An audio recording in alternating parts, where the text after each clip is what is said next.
আসসালামু আলাইকুম guys. Tournament খেলার ফার্স্ট ম্যাচে 10 টাকা এন্ট্রি ফি দিয়ে ঢুকলাম, তারপর ডাবল কিল, টপ 5 পজিশনে 22 টাকা পেলাম, 12 টাকা প্রফিট। অ্যান্ড সেকেন্ড ম্যাচে 3টা কিল করেছি, টপ 2 পজিশন হয়েছিলাম, কিন্তু উইনার হতে পারলাম না। গাইজ, একটা কিল করলে 6 টাকা দেয়, তো আমি 3টা কিল করেছি 18 টাকা, অ্যান্ড 2 নাম্বার পজিশনে পেয়েছি 40 টাকা, তো মোট 58 টাকা পেয়েছি।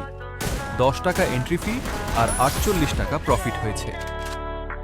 অ্যান্ড গাইজ, প্রত্যেক ম্যাচ তো আর ভালো যায় না, যেমন এই ম্যাচটাই মাত্র 2টা কিল করেছি, কোনো প্রফিট হয়নি, শুধু এন্ট্রি ফির টাকা উঠছে।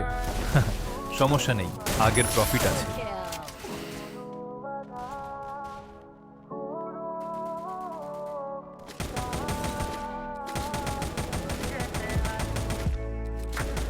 আর গাইজ দেখো না, লাস্ট ম্যাচে এনিমির সাথে ফাইট হয় নাই, একটা কিলও করতে পারলাম না, কিন্তু টপ 2 পজিশন করেছিলাম, 40 টাকা পেয়েছি, 10 টাকা এন্ট্রি ফি আর 30 টাকা প্রফিট হয়েছিল। গাইজ, তোমরা লাস্ট পর্যন্ত দেখো, আশা করি ভালো লাগবে।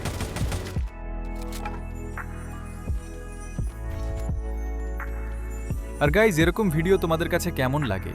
ভালো লাগে অবশ্যই কমেন্ট বক্সে জানাবে। আমি এরকম ভিডিও আরও বানানোর চেষ্টা করব ইনশাল্লাহ। আজ এই পর্যন্তই। ভিডিওটা ভালো লাগলে অবশ্যই লাইক অ্যান্ড ফলো করে দিও। সবাই ভালো থেকো, নিজের খেয়াল রেখো আর নিজের যত্ন নিও।